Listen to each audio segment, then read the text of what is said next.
nabigu wuxuu leeyahy calayhi salaatu wasalaam acjasu nnaas man cajasa can idducaa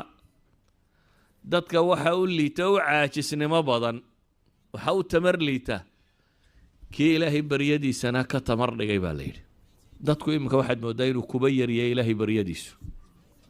laakiin dadkii muslimiinta hore wax kasta cid kale may weydiin jireen aan ilaahay ahayn subxaana wa tacaala xataa saxaabada badh buu nebigu kula ballamay wax weydiin halkuu ka gaadhsiiyey hadduu weligaa qof wax weydiisan buu nebigu ku yidhi calayhi salaatu wasalaam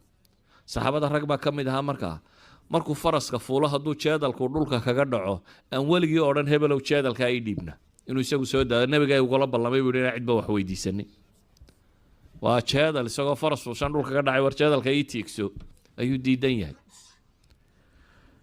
idan qofka mu'minka ahi